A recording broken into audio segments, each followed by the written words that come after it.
start getting back to our places.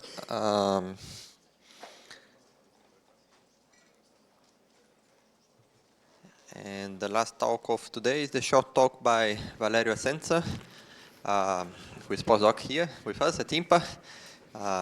And he's going to talk to us about the existence and confinement of closed magnetic geodesics at small energies. Thank you, Valerio. So, do you hear me? Yes. So, thank you for giving me the opportunity to speak at this amazing conference. And I would like to talk about the existence and confinement of closed magnetic geodesic on small energy level. So far, we have seen a lot of example with Gabriele, for instance, of magnetic flow, for which all the orbits are periodic and contractible. But for this special class of dynamical systems coming from classical mechanics, there are still a lot of open questions. For instance, we don't know the existence of periodic orbit at every energy level.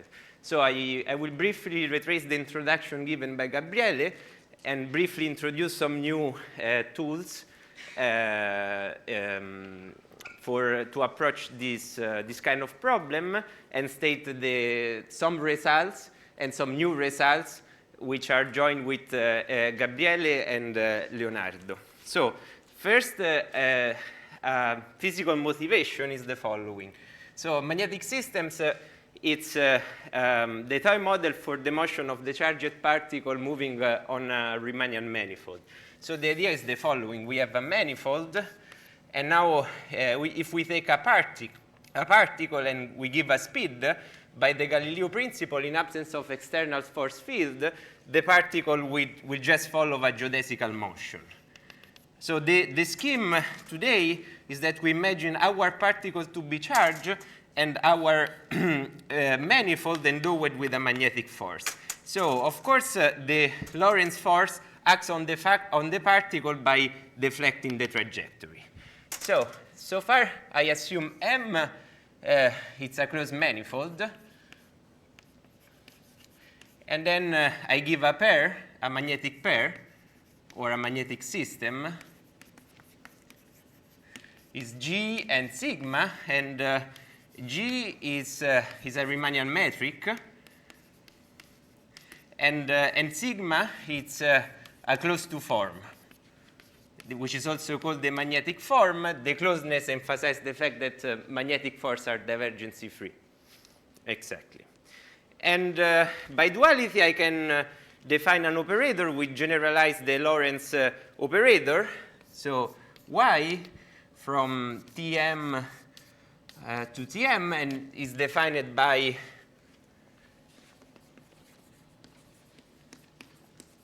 now let me denote G with the brackets. So I want that the scalar product of Y applied to W times V, this is equal to sigma WV for every V and W. Tangent vector, yes. And then we can define the equation, I would say the Newton equation, the equation of motion. And as Gabriele already mentioned, are given by nabla gamma dot equal to Y gamma dot. So of course, nabla is the Levi-Civita connection. And so now if I have a trajectory gamma from R to M, solution of star is called, I would say, G sigma geodesic, or simply a magnetic geodesic. Okay. So the first observation is that, of course, in absence of magnetic interaction, we just recover the standard equation for geodesic on the manifold.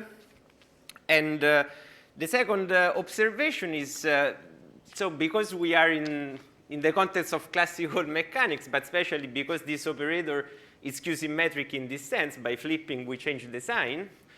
The energy are preserved, the kinetic energy. An analogous way to see this phenomenon is that we can introduce the same dynamics, the same flow by working on the cotangent bundle. We take the canonical to form and we twist the canonical to form by the pullback of sigma. We still obtain a symplectic form and we can still make Hamiltonian dynamics on it. And I would just take the Hamiltonian kinetic energy with respect to a metric and I will obtain the same flow that we obtain by lifting this equation to Tm. Exactly. So, as already Gabriele mentioned, because this equation is not homogeneous, of course, the difference between the Riemannian case that this term is 0, the equation is homogeneous, so by jumping on different level of the energy, we just reparameterize the trajectory. But here, by fixing another level of the energy, the trajectory can change. And just to give an insight about how the dynamics philosophically differ from by spacing on different level of the energy, so if this is a geodesic, of course, and we switch on the magnetic force, and for big level of the energy, which is analogous to say for small magnetic intensity, we are just deflecting the geodesic flow. And while if you choose big level of the energy, this term is linear and this is quadratic in function of the speed, so this term becomes dominant. And then if you want, the dynamic of the particle tends to be lured back in a neighborhood of the starting point. The Lorentz force called back the particle. Okay. And if you want the special level already mentioned by Gabriele, which play an interlude between these two interpretations, it's called the magnetic critical value, which I will take another color. So, which is defined by C, and of course depends from the metric and from the zoo-form, and of course in absence of magnetic interaction, it's simply 0. Okay, exactly. So, what we can say, so again, above this magnetic critical value, one can prove that the dynamics up to a time reparametrization or and up to lift to the universal coverage conjugate to the flow of a Fissner metric. So what is interesting in magnetic dynamics is to understand the dynamics below the magnetic critical value, where still a lot of questions are open. For instance, we don't know yet, we cannot answer positively or negatively to, to the question of finding a closed trajectory below, for energy below magnetic. So let me fix the speed. So the energy is the kinetic energy. So it's given by, in the, sorry, the classical way, and let me denote S the speed.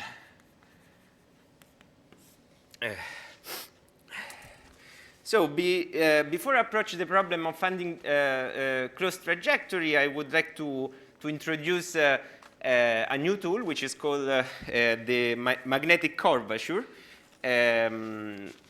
which in some sense wants to codify how the magnetic perturbation deflect the Riemannian structure, if you look the equation.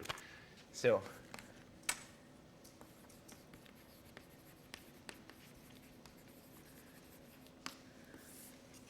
let me define E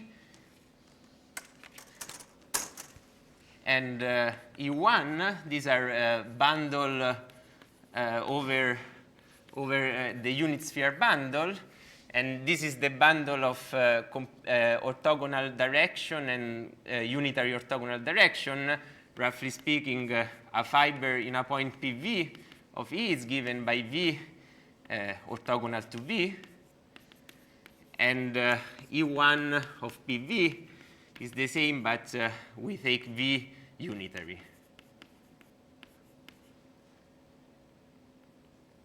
Yes. And then, of course, again, because the dynamic is parameterized by the speed, I want to define an operator which depends in function of the speed. So now I fix S bigger than 0 as speed, and the magnetic curvature, it's an operator, G sigma parameterized by S, which goes from E to E, and is defined as follow. So now if I take a section V and W, of course, I want the Riemannian terms at the order 2. So I will have S squared R G W V V, and this is nothing more than the Riemannian curvature operator. And then I want something's linear in function of the speed, which encodes the, the derivative of sigma, which we can read in function of the Lorentz operator. So here I will have nabla W y applied to V. And then there is a third term, a third operator, A, which depends on the metric, but especially on sigma, which I will not define. It's the definition, it's technical.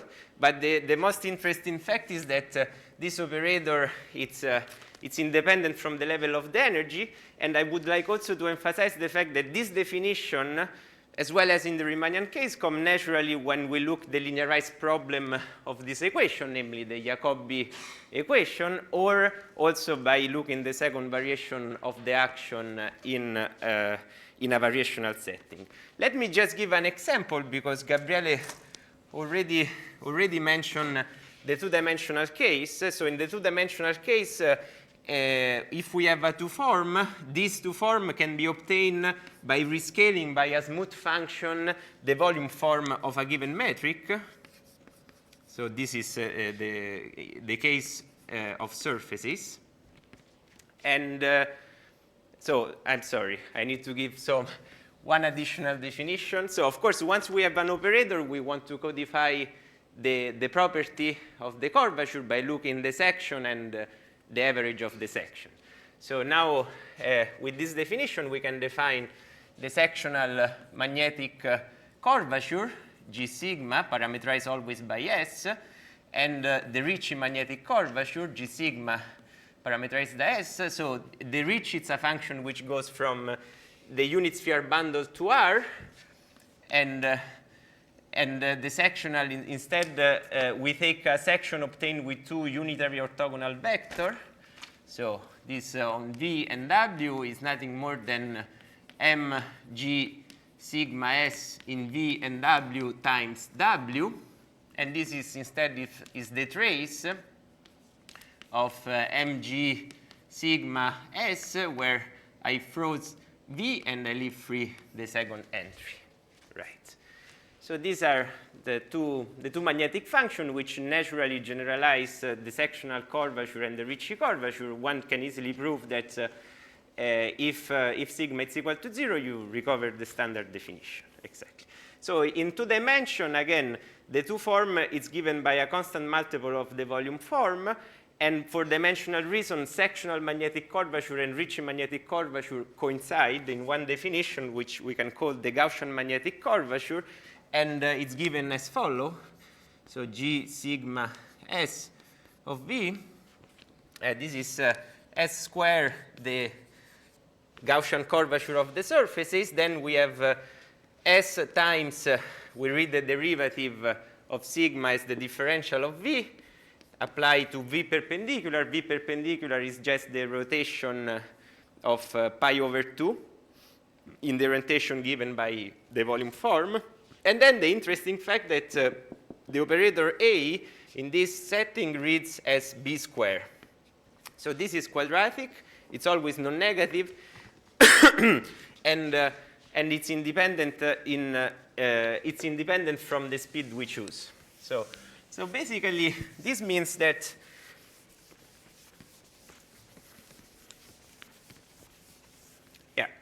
So this means that if you want now, if again to look again the picture, so when S is very big, basically my structure looks like more the Riemannian structure.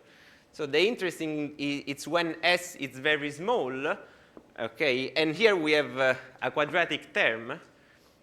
So namely that in some sense, in terms from a magnetic point of view, on small level of the energy, I expect to have positive curvature, positive sectional curvature.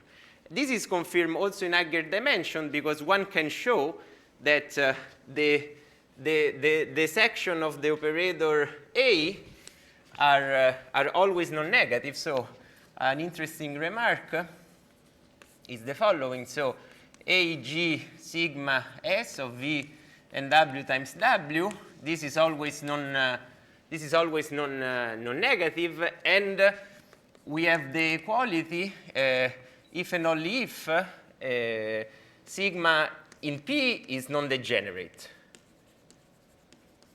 so as full rank. And again, I can also look the trace instead of AG sigma S of V, and this is also non-negative, and I have the equality if and only if sigma at P is different from the 0 to form, so it's non-vanishing. That does not vanish. Where is, sorry? It's positive. Is that equal if and only if is positive if and only if is nowhere is non-vanishing.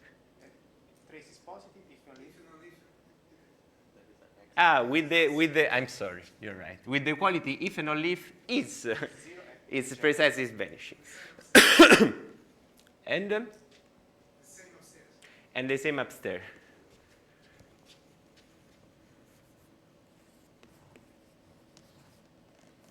So here we can say so if and only if y apply to W it's equal to 0.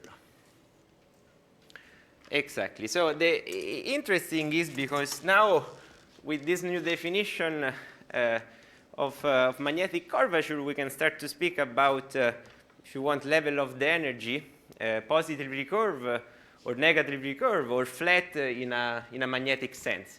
And another interesting difference from the Riemannian case is that now here, by generalize this remark, we can say that if now sigma it's a symplectic, so it's closed and non-degenerate, basically this term it will be always strictly positive. So by looking at small level of the energy, the sectional magnetic curvature will be positive.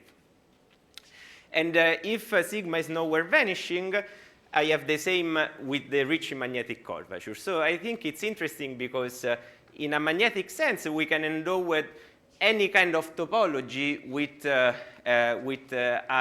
structure, in this case magnetic, positive recurve. Exactly. And again, now that we have this new definition, we can encode a lot of property of the dynamics by looking this magnetic function. For instance, if the sectional magnetic curvature are negative, as well as in the Riemannian case, you can say that the flow is Anosov. If it's non-positive, you can say that you are without conjugate point, and so on. But in this case, I would like to use the Ricci magnetic curvature, and I would like to apply this business in the problem of finding closed trajectory. So a standard problem is, the question is the following. So now if I give a positive speed, and the question is there a periodic, so close G sigma geodesic with speed S, and so again above the magnetic critical value, so when the flow it's more or less it's conjugate to the flow of a Fissner geodesic flow, of course the answer is positive. In fact, we can reobtain the standard result, so the existence in every non-trivial free homotopical class if the topology is rich, but also when it's simply connected. At the Magnier critical value, we have a counterexample that had been already mentioned by Gabriele, namely the Eurocycle flow. So you take the hyperbolic plane, for instance, and you take the magnetic force given by the volume form, and then in one level, all the orbits are dense, the flow is minimal, so you don't have a periodic trajectory. And below, so below, sorry, here it's C, and this is C. Below the Magnier critical value, the problem is still open, and the best answer that we know so far it's obtained by a Struve monotonicity argument, and it says that for almost all S smaller than C, there exists gamma, and this is a contractible closed G sigma geodesic. And by adding some assumption on the magnetic force, and we can also, so it's still an open question if we can extend in the whole interval 0C the existence everywhere, or even find a closed trajectory which is not contractible. Some results, some progress had been made. For instance, in dimension 2, in the case that the magnetic form is exact, Leonardo with Gonzalo and Paternine, Gonzalo Contreras and Gabriel Paternine, they find the existence of a trajectory in every level of the energy, even below the Magnier critical value, and also at the Magnier critical value, I think. And another best result, the best result in the general setting is given by Ginzburg, Victor Ginzburg and Gurel, which state that if sigma is symplectic, basically I can extend the almost everywhere existence, not in the whole interval 0C, but in a small interval close to 0. And this is if sigma is symplectic. And how much do I have left, Lucas? Because I don't remember. 6 minutes. 6 minutes. So in the last 6 minutes, I will state my result and some new results obtained with Gabriele and Leonardo, which are not still in archive, but I hope will appear soon. So I use the magnetic curvature, and I can state the first theorem. So the theorem is the following. So basically, so now if I choose a speed below the Magnier critical value, and I assume that the level is positively curved in a magnetic sense, I can find the existence of a closed trajectory, contractible. So there exists a contractible closed G sigma geodesic. And the idea of the proof basically is the following. So we can always look at closed trajectory as critical point for a suitable action functional that is given by the energy functional plus terms of deflection that, for instance, you can obtain by a one form if sigma is exact. And the problem that this action functional generally satisfy Palais-Mail above the Magnier critical value, and it's bounded, but below is not bounded and generally does not satisfy Palais-Mail. So the variational setting becomes extremely delicate. And the idea is that we can build up a mountain pass geometry which connect the loop with the constant loop with the loop with negative action. Below the Magnier critical value, you can have a loop with negative action. Okay, this is also the reason why the functional is not bounded from below. And so let me define this. So gamma it's let me once I don't have a lot of time, so yes. So we have this mountain pass geometry. So now gamma it's a closed G sigma geodesic. If and only if gamma is a critical point, let's say, for a suitable action which is parameterized with the speed, so with speed s. Exactly. And the idea is now I can build up the mountain pass geometry parameterized by s, and this is basically it's given by the path from 0, 1 to the space of loop with free period, and I want that phi at the time 0 it's a constant loop, it's a point here. And the time 1, the loop has negative action. Exactly. So the mountain pass geometry is defined as follows. So U of S is given by the infimum over gamma S of the maximum over 0, 1 of A S in phi. And the Struve monotonicity argument works as follows. So this function is strictly monotone increasing. Its monotone increases, so it's almost everywhere differentiable.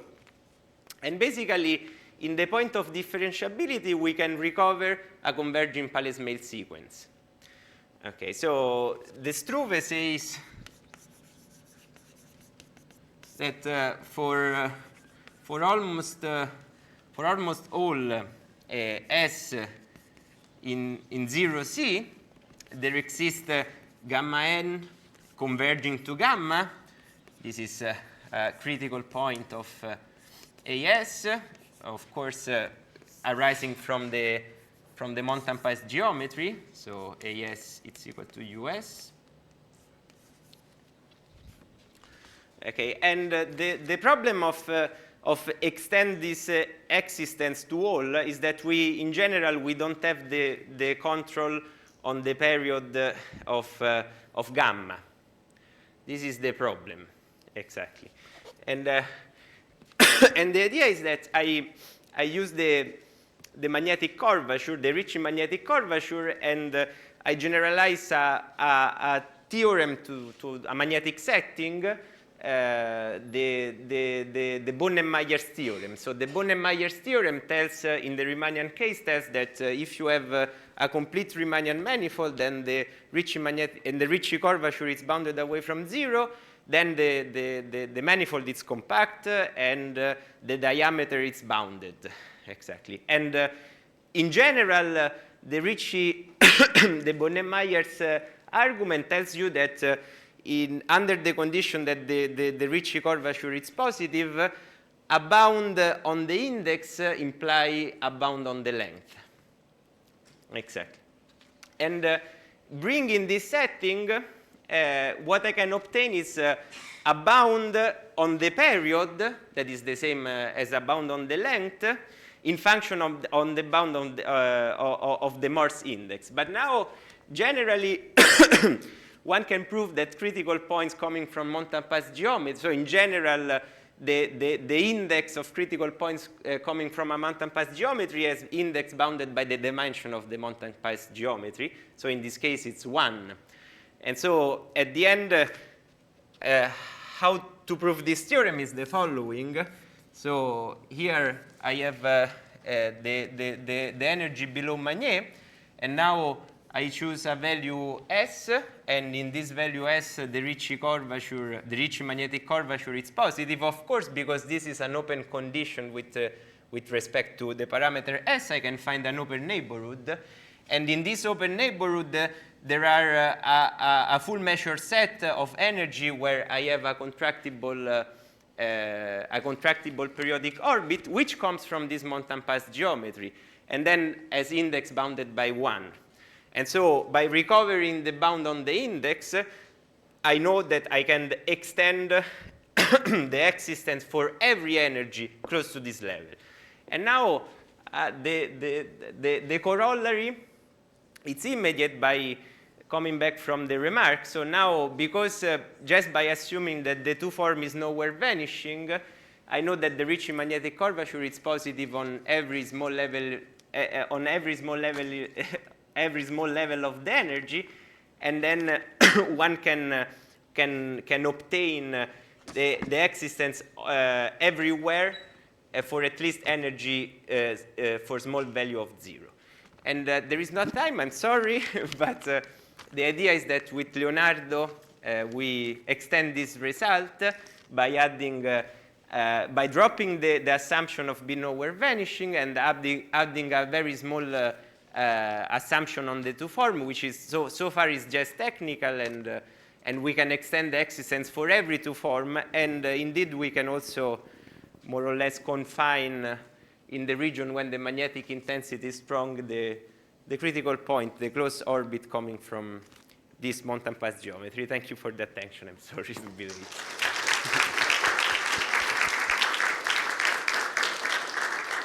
late.